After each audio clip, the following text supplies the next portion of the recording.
Hi, this is Paula Gloria, and this show is called Farther Down the Rabbit Hole. Farther down the rascally rabbit hole. Today we're going to make a call into mainland America on the highways. We're going to find out what's going on there. So let's move right over to the telephone and call Rock Patterson. Okay, got to check out which camera I'm at. Okay. 1-9.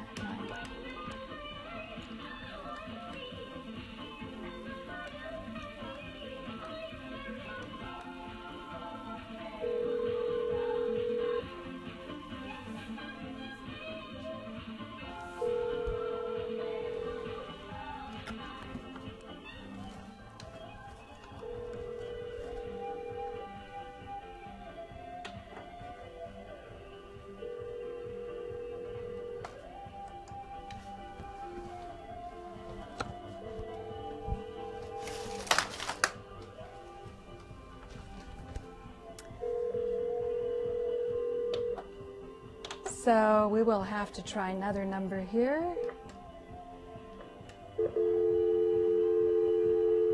1-937-974.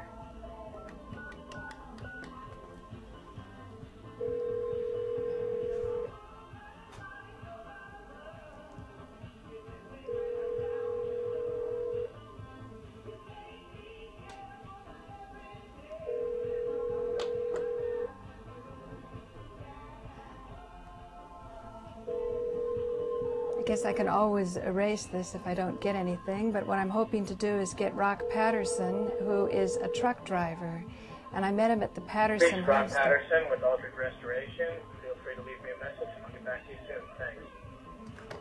Hey Rock,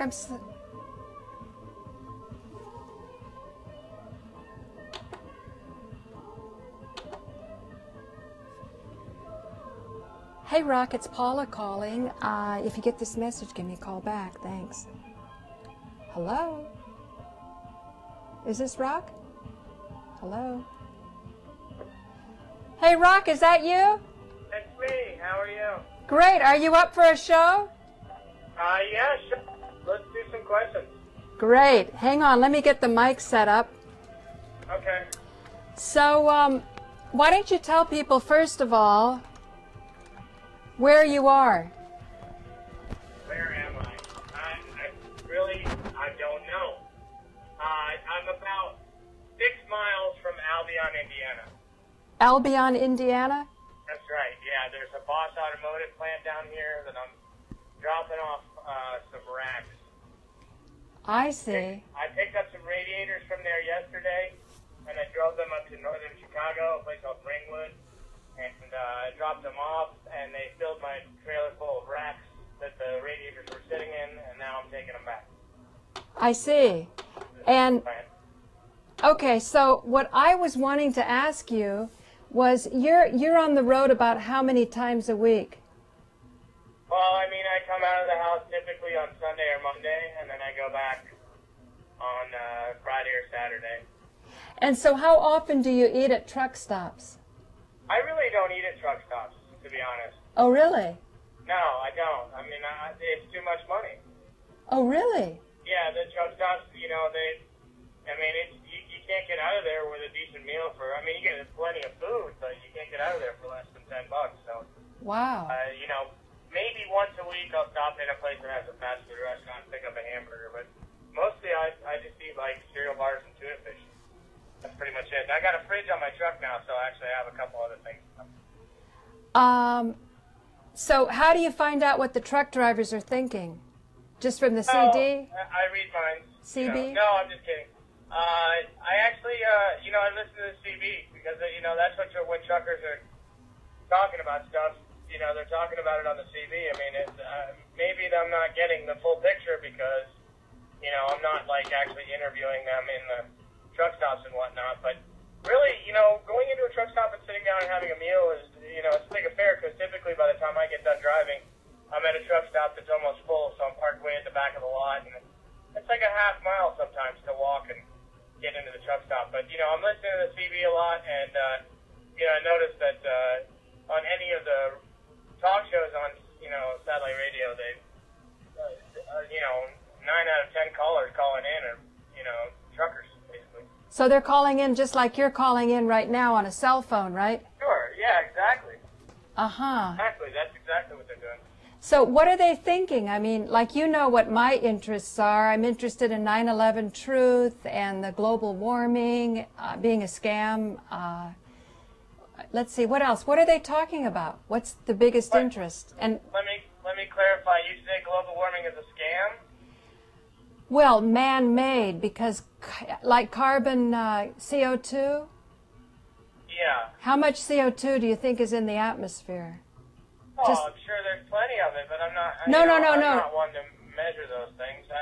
No, but just take it. I don't really think that truckers are all that concerned with global warming because they drive trucks, and you know, nowadays because it's wintertime, you know, everybody has their truck running 24 hours a day. I mean, you go into a truck stop and there's 250 trucks there, and they're all burning a gallon of fuel every hour, and you know, you multiply that times the number of trucks that are on the road plus the number of truck stops that there are, and you got to figure that about, I don't know, I mean, my best guess would be that half the trucks are running at all times, are driving, or they're sitting down, and, you know, let's say half of them are in the northern climes, so they're... Well, the thing is CO2 is a very, very, very small part of the atmosphere, but the way the hype is all going, you would think that it was quite a bit, and that what you produce with the gasoline and so on is making a difference. Now, certainly there's other toxins going on, huge toxins. Sure, I mean, they talk about you know, the fast food industry has a huge cattle ranching business down in South America, and the production of methane is actually something that warms the atmosphere. Anything that we do that lights fire, I think probably is going to cause something, you know, that's going to increase heat that wouldn't have naturally been there in the first place. And, you know, but I mean, like I said, I can't speak to that stuff. I'm not really an environmental, you know, wizard. Well, I mean, I have a certain amount of common sense in terms of thinking about it logically and working through it. But, you know, my problem is that if I talk that way, I'm going to leave some things to exclusion because I'm not, you know, not actually focused on considering that piece until it's actually brought up. Well, let me just leave you with something, and then we'll put it to rest. Do you know how much money has been spent on computer models to prove that CO2 is bad? Just take a wild guess. How much I would say that number is probably in the billions. Well, it's $1 billion. $1 billion has gone into computer models, and interestingly enough, it's right near your hometown in Dayton, Ohio, at the Bird Polar Research Center. So when I went to the Patterson Homestead bash from your illustrious ancestors, I tried to get some of the scientists there to come over so we could have a level-headed discussion. And I swear to you, they kept passing the buck up to Lonnie Thompson himself. And of course, I didn't have that much lead time. But, you know, in a way I'll persist, but in another way I'm kind of more interested in other things. Well, sure, yeah. I mean, you know, and I'm not really sure, you know, what, you know, people lacking expertise, speculating about that kind of truth or falsehood. I'm not sure where that leads. I mean, certainly you can have a torch to bear about the environment, so to speak, you know, and certainly it's a concern. You know, if we ignore it and don't pay attention to it, and it goes ahead and the polar ice caps melt and the things that happen, like the oceans rise and all those things that they're projecting are going to happen. I mean, you know, I get a little concerned when they have icebergs that they name, you know, they name the icebergs like comets, right? I mean, they have like, yeah, but slow down, Rock, slow down. You know the ice shelves that are coming off that they get all alarmed about? The implication is that it's because the temperature is rising, right? And 1 degree is a big deal. But the truth of the matter is those shelves are coming off because they're on top of live volcanoes. But I don't really want to go into this because I thought that we discussed this before. You know what I'm saying? What I'm really interested in is 9/11 truth. And what you hear, because you were kind of excited about the Sirius radio thing. I want to know what's going on with that. You know, I don't hear anybody talking about 9/11 now. I mean, we're talking about, I mean, really, the the only thing that we're talking about is aftermath type things. No. You know, I mean, you're talking about, I mean, because we're so entrenched in the discussion of the you know, the misplaced actions that were taken after 9/11. That I mean, that it really drives our entire country now. I mean, you know, I go to like every single pilot that you go to, which is a kind of truck stop, you know, and you know, you got your Flying J, your Pilot, your Petro, your Love, and what's the other one? The TA. But the Pilot has this like thing over the door. It's got like a little transom window over the glass door, and there's like this vinyl sticker that sticks on that says like you know, threat condition level or whatever, you know. Oh, right. Threat level. Okay, that's great. What do the truckers think about that? You know, I don't really see anybody even paying attention to it, to be honest. Like, because, well, that's good. You know, and I'm not really sure what the deal is with that, because, I mean, you know, there's a certain amount of complacency, and obviously that complacency is a little bit, you know, hard to put your finger on. You know, you don't want to, like, say, like, one whole image or one whole fact is going to cover, you know, everybody's opinion about it. You hear truckers get on the radio and say nasty things about this economy because the gas prices are going up, and everybody thinks that those things are a direct result of the decisions that have been made post 9/11. And everybody, excuse me, Rock, everybody, so the truckers are thinking that the gas price is high because of 9/11? Well, I think that I would draw that conclusion, you know, that, I mean, and it might not be a direct result, like the government is telling the oil companies, hey, all we have to do is, like, jiggle the fear factor a little bit, and then you can say, oh, it's justifiable because, look, there's less import from the, you know, the desert countries that are producing oil, or a predominant percentage of the oil. I mean, some of these things, like, it's hard to really track them down because there's so much information out there. I mean, that's why I was saying that, you know, the thing about the computer models is that you get a place like World Game or, you know, anything that... No, Rock, I want to stay really, really simple, because what I'm really struggling to understand is, are truckers feeling that we need to spend a lot of money on terrorists and that we need to contain the terror over in the Middle East or in Iraq or in Iran, and that the more we shoot them over there, the less likely they are to come here, and the more likely we are to get the oil that we need, you know, under their ground. Is that what they think, Brock? Is that what they think? Go ahead. No, that's what I want to know. I want to know what they think. I don't think so. You know, I don't think that truckers, I mean, they're thinking about it in simple terms, you know, where it hits them in the wallet, you know, and... Oh, okay, that's fine, that's fine. I'm thinking in simple terms, too.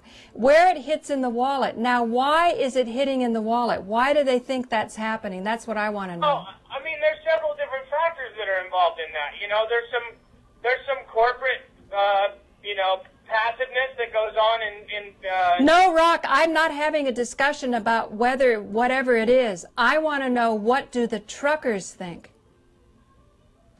And I want to know what Howard Stern, Sirius Radio, how they interact when they make phone calls in. What happens on Sirius Radio?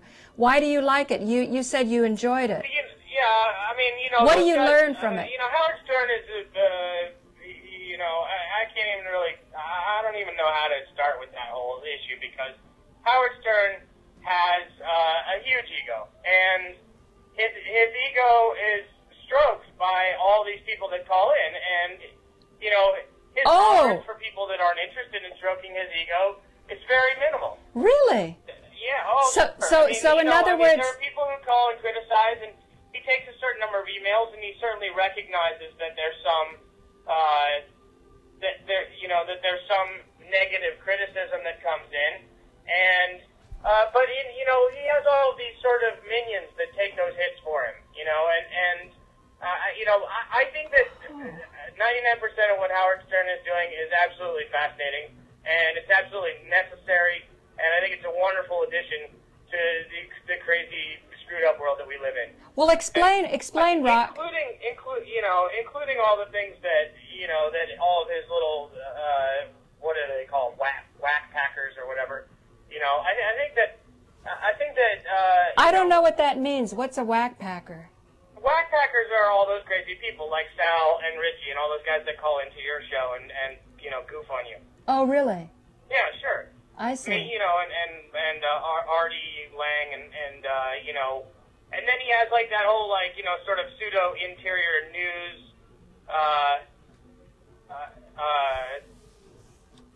people that go chasing around talking to all those people about the effects that they're having on each other. I mean, it's very insane. No, what's that? I don't understand. What's that? Interior news. Well, the Howard Stern news program, it's like they follow around all the people that work for Howard Stern. Oh, really?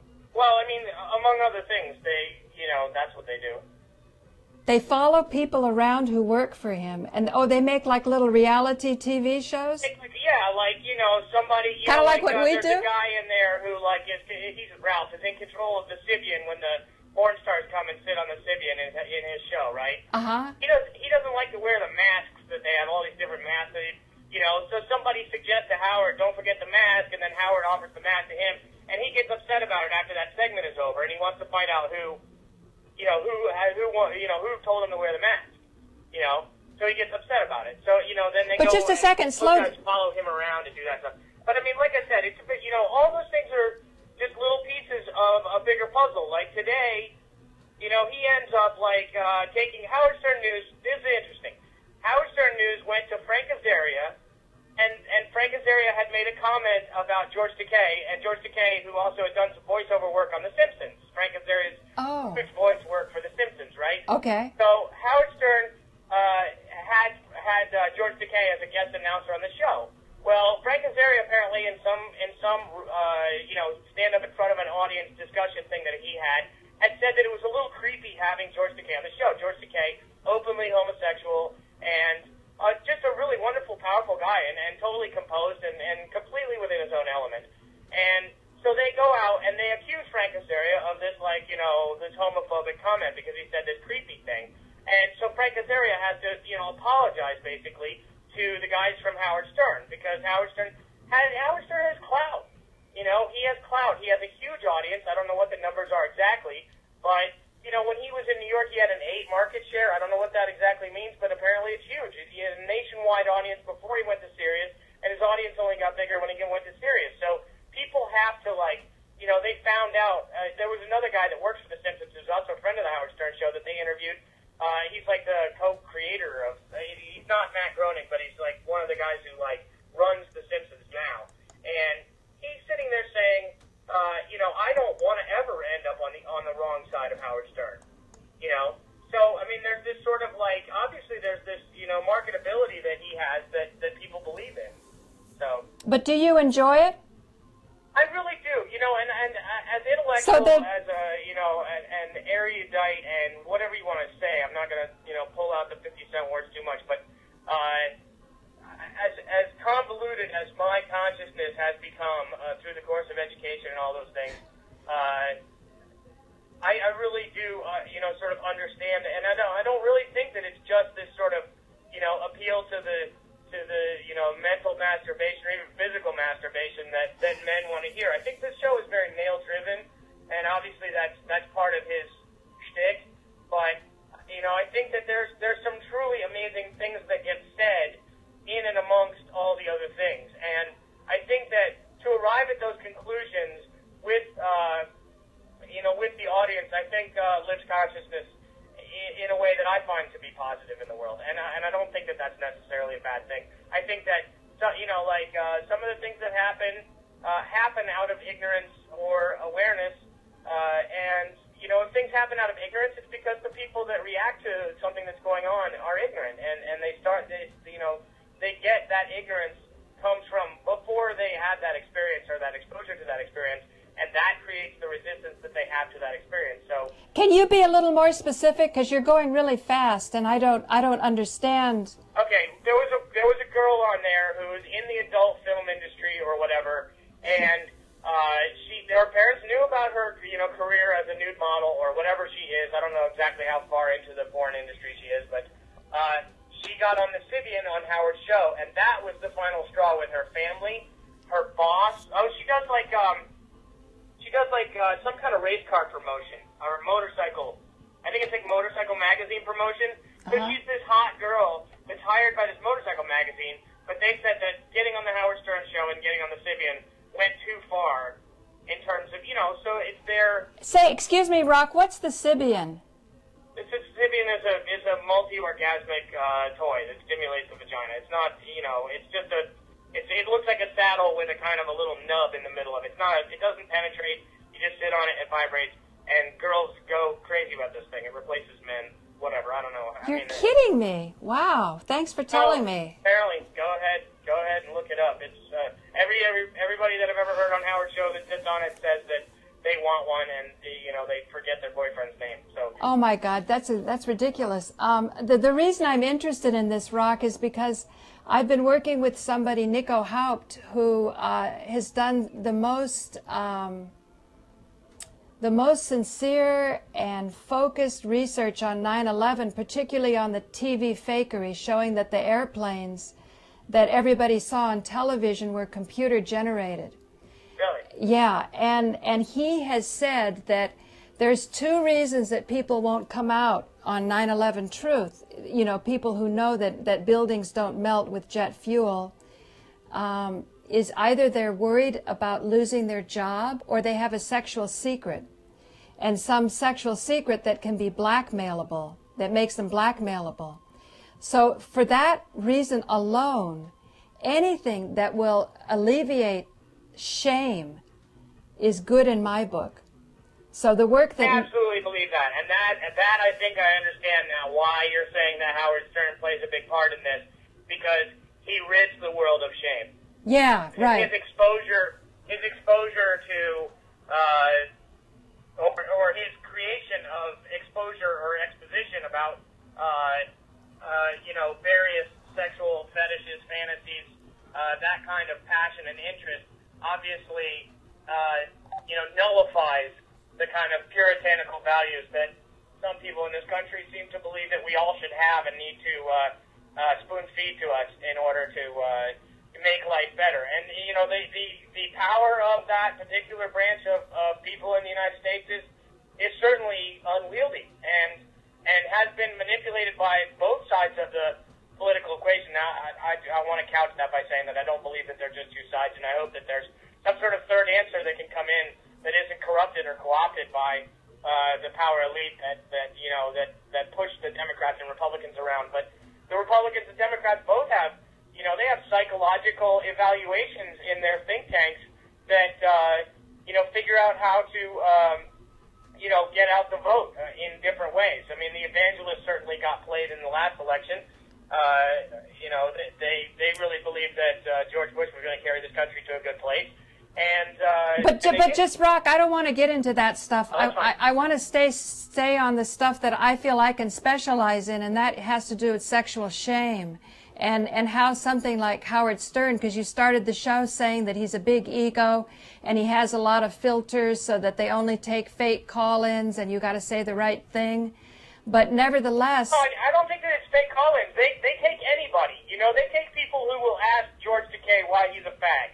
And they will take people that get on there and yell the N-word or something like that. But again, now George Takei called Artie Lang is like, he's a dock worker. He's now the second highest paid comedian in the United States.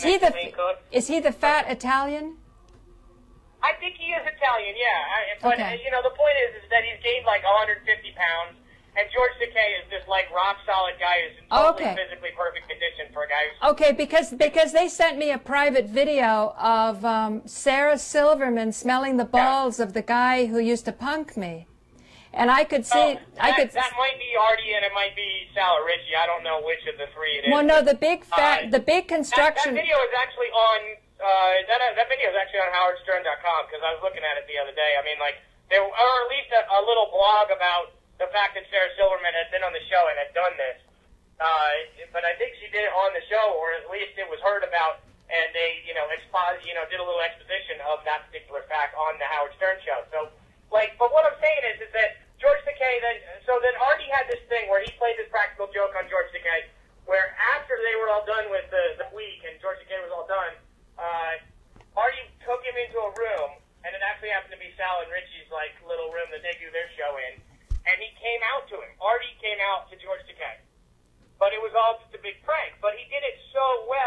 What does that mean? He came out to him. He came out. Artie basically told George Takei that he was gay.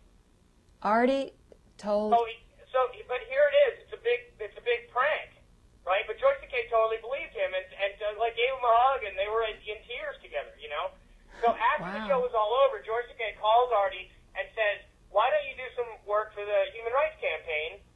And you know, every time you say the word fag in your show, you pay us $100." And Artie agreed to it. So now Artie is working as an advocate for, I mean, he's going to say, like, it's stupid. He's going to do a public service announcement saying that the word fag is hurtful, and and it is, you know, and then every time he uses it accidentally, he's going to have to pay them $100 if somebody can prove that he used it. But you know what? Don't you think? Like, they took a guy who is completely the biggest homophobe in the world. And, I mean, like, maybe not. You know, maybe actually he isn't. Maybe that's part of his shtick on the show. But he certainly is resistant to Sal and Richie's pranks and all the sort of, you know, homoerotic stuff that they do. You know, so, but he took a guy like that and ends up, you know, turning him into somebody. I mean, that kind of stuff happens on the Howard Stern show. So that in itself is, you know, making the world a better place. And I think that's. So, do you think that's sincere, or it's just a publicity stunt? No, I think it's sincere. I mean, you know, they said it on the show that he's going to do public service announcements. So I don't see. I mean, I don't know where and when that's going to happen, but I'm sure it's going to end up on YouTube somewhere. So. Now, you knowing truckers, because you're hearing them on the CD and all that, or what do you call it, CB, Citizens Band Radio. Do you think? I mean, I know from my own case, the racism that I inherited from my family, you know, because it exists, even if it's not politically correct, it exists. Yeah. I wonder. I mean, I think it takes certain life experiences to make that go away, and I think when it goes away, it's a big spiritual accomplishment. And how much do you think media of any type, including Howard Stern, for all of his innovative methods, like what you're saying, $100 every time you say a fag and you have a public service announcement, don't you think in a certain way, if they don't hook it or hit it, that people aren't really going to change? They're still going to not like gays. Well, the beginning of any process is a step in the right direction. So I feel that if Howard Stern does, you know, one of those for every 100 times somebody actually says that word on his show, you know, it's one more than he was doing yesterday. So, you know, I mean, and you know, the Howard Stern show is packed with little kernels of wisdom like that. And, you know, it's not, I mean, you know, somebody said, you know, he has this guy on there called Evil Dave Letterman, and I don't know who it is, but it sounds exactly like David Letterman on the radio. And it's not David Letterman, though, I don't believe. I don't know because I don't have a video of the whole thing. But basically, this guy said something about, you know, he was constantly sort of interrupting the show and saying these things that were derogatory towards gays. And he asked if, you know, he was sitting in the seat that George Takei was sitting in. He asked if, you know, if this was, you know, if he was going to catch that disease that makes George Takei suck cock. And it was like Howard Stern looked at him and said, "Being gay is not a disease, dude. And will you please stop interrupting my show?" And basically, like, shortly after that, Evil Dave left, you know, got up and left, and he was no longer part of the show. It wasn't like he kicked him out or it was like a big scene or anything, but it was sort of like Howard Stern put him in his place, you know? And, you know, for all the sincerity that Howard Stern has about that stuff, and he's not out there railing against things in exactly the most appropriate way, but I don't think that that's Howard Stern's way. I think that Howard Stern has a way that you know, sort of introduces those things in the natural flow of conversation. And I think that perhaps that hits home with some people because they arrive at a conclusion or an awareness just by following along with a show that they wouldn't necessarily arrive at. And if they're not going to change their ways, that's their lack of growth. You know, that's their struggle with their own, you know, certainties that they have locked into themselves. And like you said, you know, you can't escape those things until you escape them. And certainly it is a tremendous release of power or it's a gain of power, or whatever you want to call it, when somebody does come to that arrival that consciousness can be lifted and, you know, that people are just people. And, you know, we're all trying to get along. And there's really no reason why one group has to determine everything for another group. But again, that's the nature of democracy. You know, some people are going to vote against something and lose. So, you know, you're going to have some people that are disappointed. And ultimately, that's going to arrive in a situation where you have mob rule. And, you know, well, just a second. In the case of Sirius, you've also got people who are subscribers, right? Do you think anybody gets turned off by this and they say this is just too expensive and they stop subscribing because now that gas is high and, you know, times are tough? I have somebody working with me in the housing courts. People are being thrown out all the time from their homes.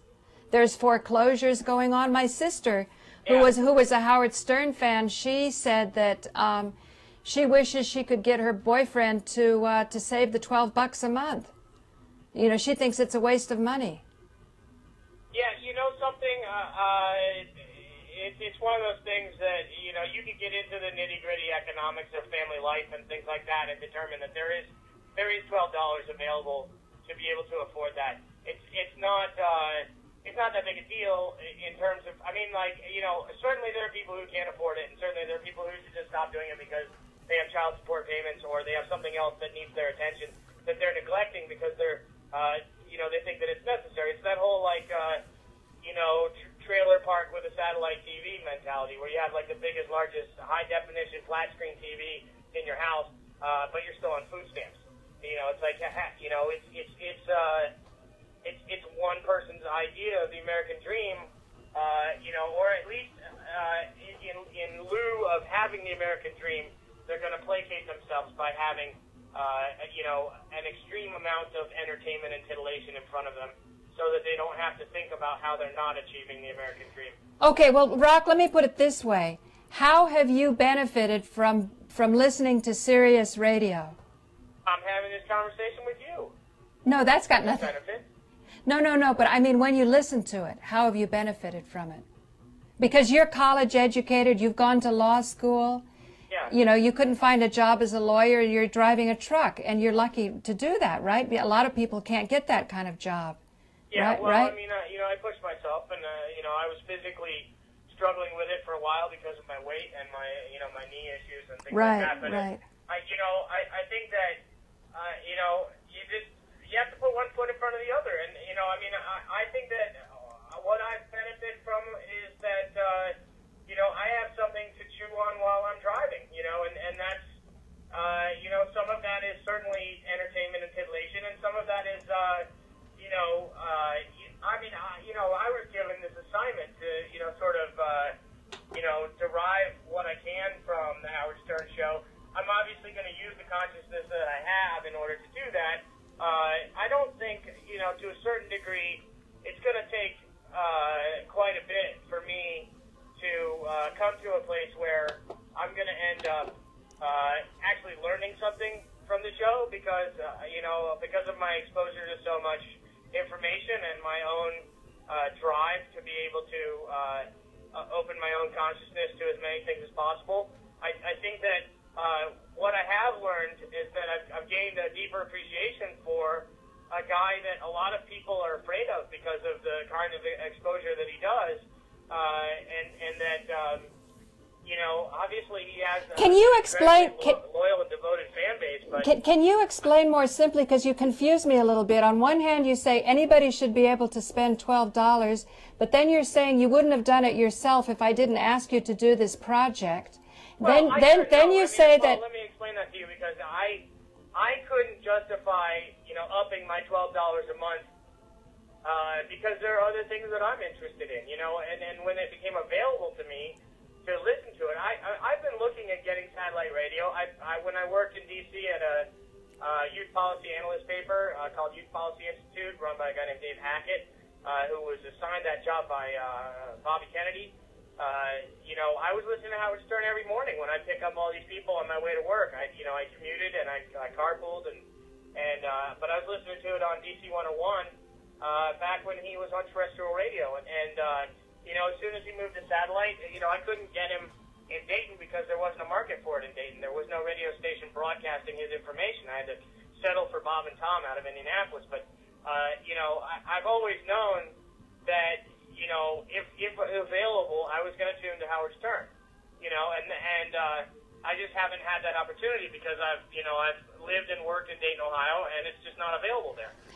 No. You don't have to apologize, Rock. I am struggling, and I'm sincerely trying to figure things out because I see people now here in New York that are homeless, and I realize on one hand, you're saying he's got a big ego. On the other hand, you say he does phenomenal things. Now, I'm thinking that the kind of entertainment should be more, the entertainment that I'm interested in, the kind of thing that inspires, and including humor can inspire also, should make people go out and be more powerful and be able to create more abundance, right? That's true. But the country is really stuck now, and the reason I was alluding a little bit to the global warming, but I realized for the sake of a show, it's going to take too long.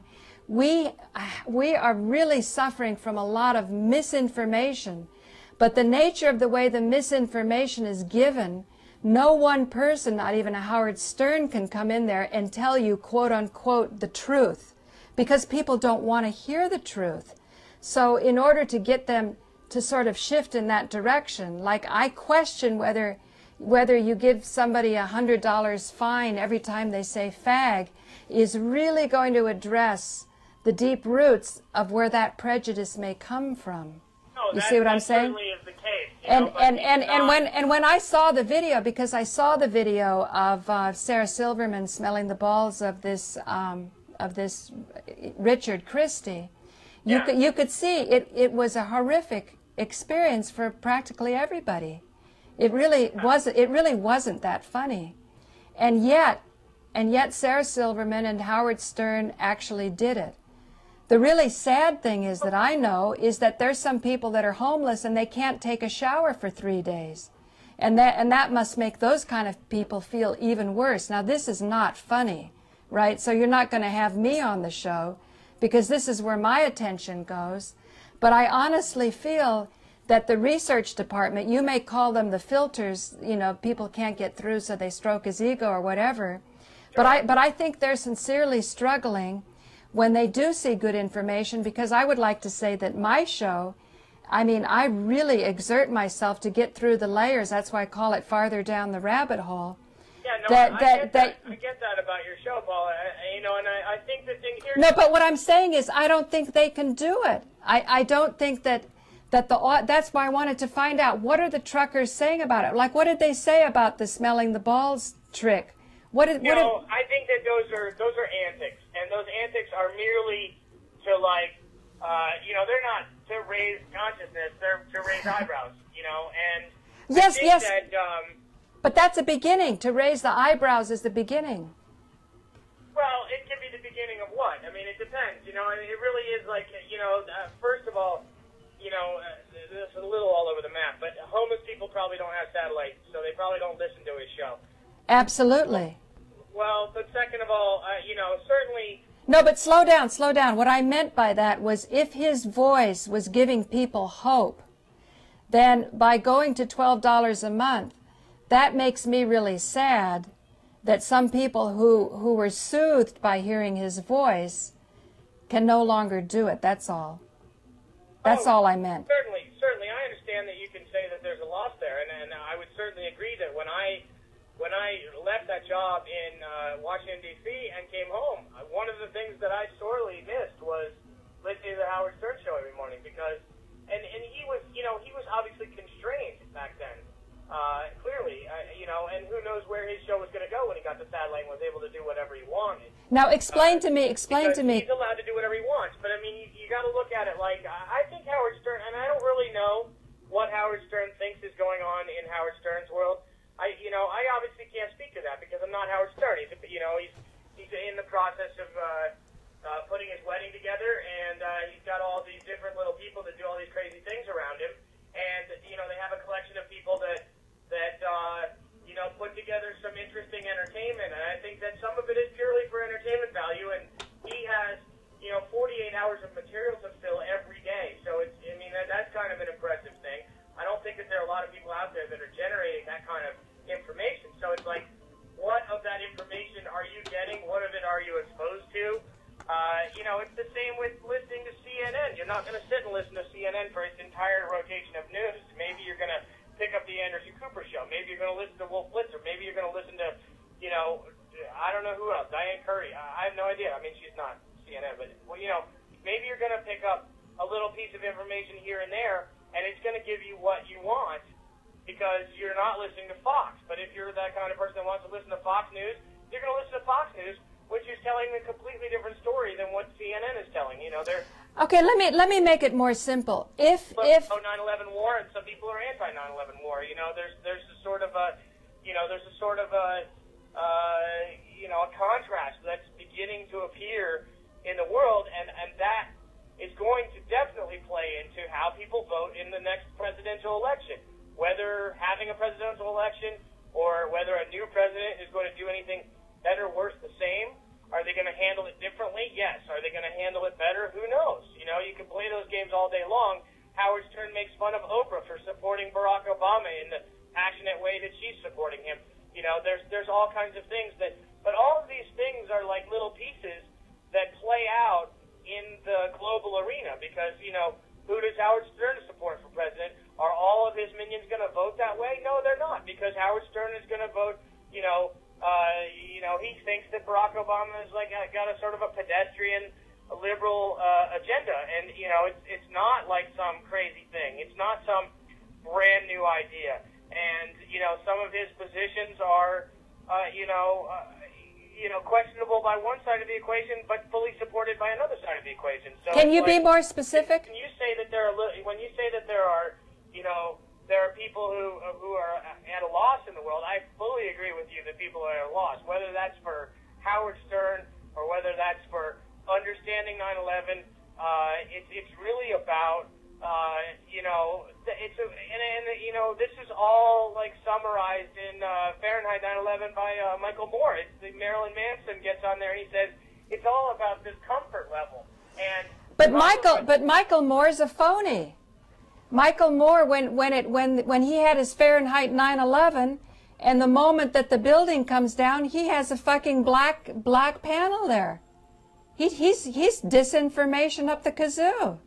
Something, I don't really know what Michael Moore's agenda is. I think that Michael Moore asked important questions, and I think that those important questions need to be heard, and I don't think that... No, what I'm saying, Rock, what I'm saying is when you give knowledge, everything... for a different reason, Paul. Have you ever considered that he blacked it out because he doesn't want to expose that tragedy? I had a guy who lived across the street from me. Come on, Rock. He doesn't want to expose the tragedy, then what's he doing a film about? It doesn't make sense at all. No, I'm talking about, okay, do you know how people lay a death mask on something? They cover it up. They don't believe in open casket funerals or whatever. Maybe he's blacking out the towers falling because there's death behind that. And you don't need to witness that death. Oh, come on. The buildings went down in 11 seconds. 11 seconds. I mean, if you were to leave your stove on, you better not go out of the room, otherwise it might melt with the fire, right? No, that defies physics. Hey, listen to what I'm saying for a second, okay? Listen to what I'm saying.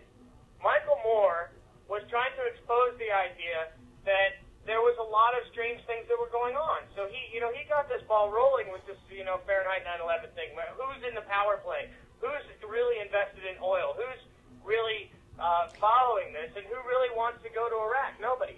But the whole point is that he was doing something that he felt was good at the time. And I really feel that Michael Moore was not blacking out the tower so that nobody could see. The information's already out there, so he's not doing it for that reason. He's doing it because maybe he's honoring the fact that people have witnessed the deaths of those people, even though it's really just a building falling. All those people are inside that building completely turning to powder and pink mist or whatever you want to call it. And he doesn't want to do that. This little story is kind of why I'm saying that. There was a guy on my block, and I was working on a 21st floor of a building next to a federal building, and they evacuated our building. Now, I don't think that our building or that federal courthouse in Dayton, Ohio, was 4th on the list, or 5th on the list, or whatever you want to call it, of those planes attacking, the buildings in D.C. and around that area. I think that this guy, he said he watched it in Fast Days, and this guy's Bill Mooney.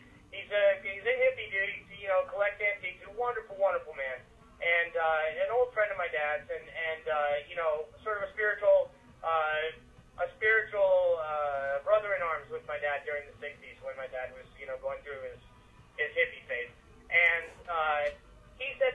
watched it for 8 solid hours, and they showed those buildings falling every 30 seconds. Now, why do you need to show the buildings falling every 30 seconds? Do you need that so that you understand what's happened? Because once you've seen the buildings fall once, you really don't need to see them fall again. You know? I mean, yes, certainly you and several different experts in the field of physics and thermodynamics, and certainly people need to pick apart the information that's available with a fine-tooth comb.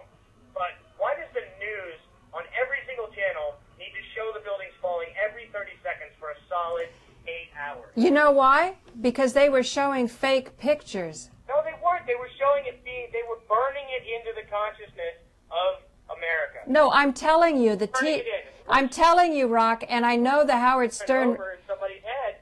I mean, Rock, listen to me.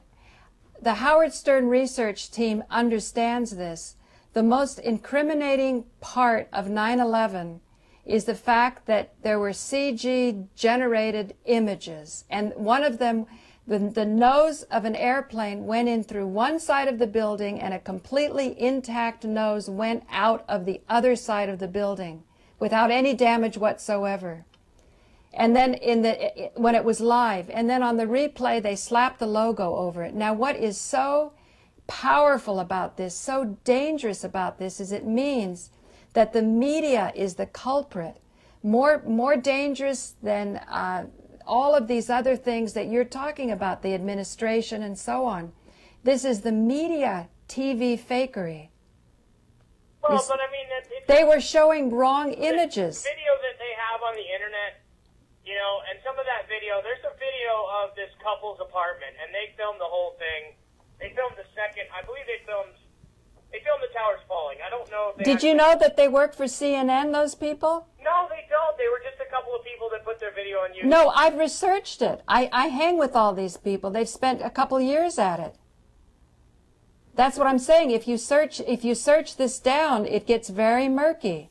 Very murky indeed. And this whole discussion that I'm having with you is I'm trying to figure out from my man on the street, how are people reacting to different things that are coming out on the Howard Stern show? Because I know. I mean, it's done. You know, I mean, what you're going to take as a grain of salt from, or a whole truckload of salt from, from people. I mean, if you start asking them about 9/11, what are you going to get? Mostly you're going to get a great tragedy. I hope they kill every fucking Muslim in the world.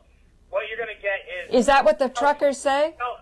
Well, no. I mean, I think that, yes, there's definitely people out there that are like that. Well, that's what I want to know from you. That's what I want to know from you. I had some coworkers that day on 9/11 that were saying, we didn't want to shut down our law office, even though the courts were closed, and, we still had clients coming in to visit, and they evacuated our building like 3:30 in the afternoon because they didn't feel it was safe to be that close to a federal building.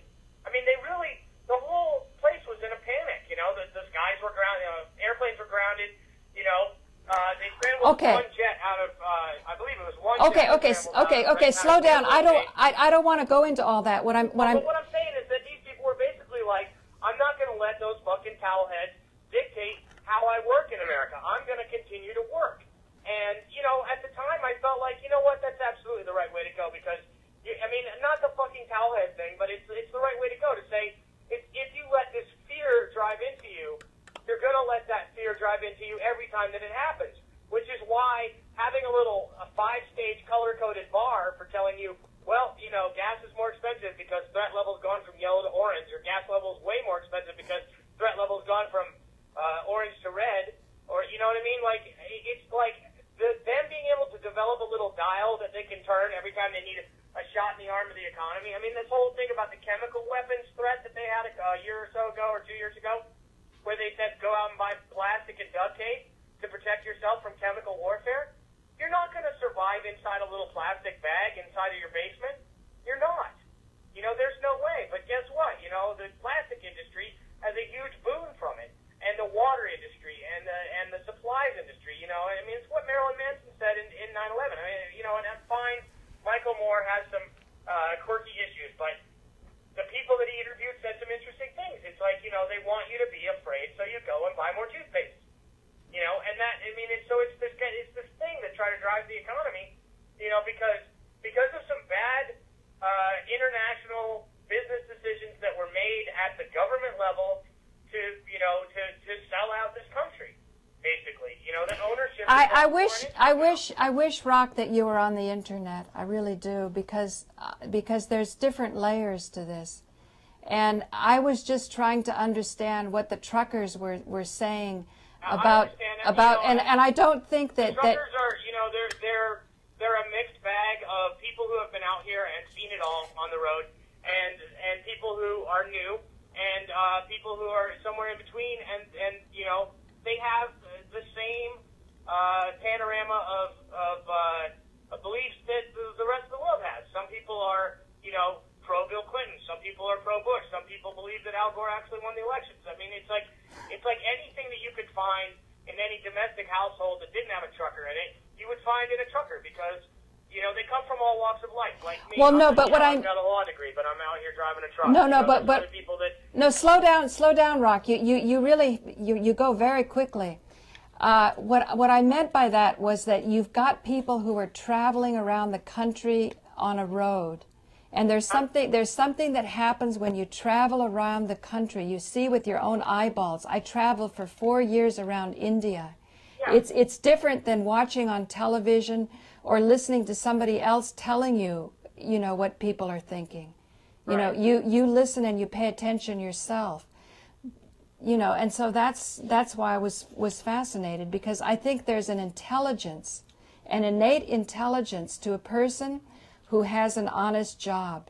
He's just trying to get his job done. But at the same time, we definitely have a lot of collective power. And I'm not even thinking it's the government anymore. I think it has to do with these exotic weapons. I mean, it's merchants of death. I don't know if you've studied a guy named Smedley Butler called War is a Racket, talking about World War I. Have you ever heard of him? No, but but I would agree with that principle. It's the same thing with the DuPonts. These people make money from weapons, and if corporations can sell us toothpaste, they can do the reverse and sell us into a dream.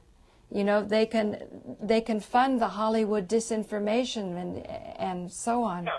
So what I'm saying is, how much can a radio show do? I think it could do a lot. Now on the internet, people it certainly could. People write back. Be able to take command of Howard's show and help him create more of that effort. Well, no. Here's the thing. There's a certain media that he had when he wasn't on the satellite. Then the satellite is restrictive because people have to subscribe. So then you don't have any advertising and you don't have the censors. But now here's a whole new incredible thing on the internet. If when you watch television, you go into alpha, you go into a receptive state. When you're reading, you go into beta. But when you're both reading and writing, which is what you're doing on the internet, because you're making comments on what you saw, that's clicking your brain into a whole nother place. Oh, absolutely, and I think that those rhythms all play a part in how people are brought to consciousness and how people are misled in their consciousness, and I think that certainly you can go astray in the huge conglomerate of information and disinformation that comes across on the internet. I think that's why. No, but the thing is when you go back and forth, like I have almost 400 shows posted, but I'm realizing day by day what's more valuable than my shows, or at least as valuable, and will grow to be more valuable in the future for sure, is the comments. Because some of my viewers are so sophisticated. They have really, maybe through broken hearts, I don't know, whatever, have done a humongous amount of research. And pretty soon you can kind of vet out who are the good ones and who are, not so worthwhile ones. And when you start getting the knowledge and start figuring out what happens, it brings everybody together. Right. Because truth is truth, And there's a lot of disinformation going on, even in the 9/11 truth movement. That's all I wanted to say. And that. Yeah, I understand that, Paula. My problem is that I subscribe to a sort of universe is dominated by the laws of entropy, and you believe that? The laws of comfort are dictating much of what people do, and it makes them lethargic and disinterested as a large group, as a herd. And I think that, as human animals, we just try to get through day by day. And I think that causes people not to take up causes that might require some effort that would disrupt the plans that they have. Listen, I've arrived at my destination, so I have to go talk to this guard right now. Okay. Take care, Rock. You too, Paul. Thanks for calling. Bye. All right, bye-bye. Actually, I called him, didn't I? Well, interesting indeed. So, I can see that media has a really tough job to do, but then who the media is really is who you and I are. And so you get from something whatever you put into it. So I'll go ahead and post this and just sort of see whatever any of my commenters have to say. It was a little bit difficult because Rock Patterson, he doesn't have access to the internet, and I can see how much it gives you when you are on. So thank you for joining me. My name is Paula Gloria, and this is an episode of Farther Down the Rabbit Hole.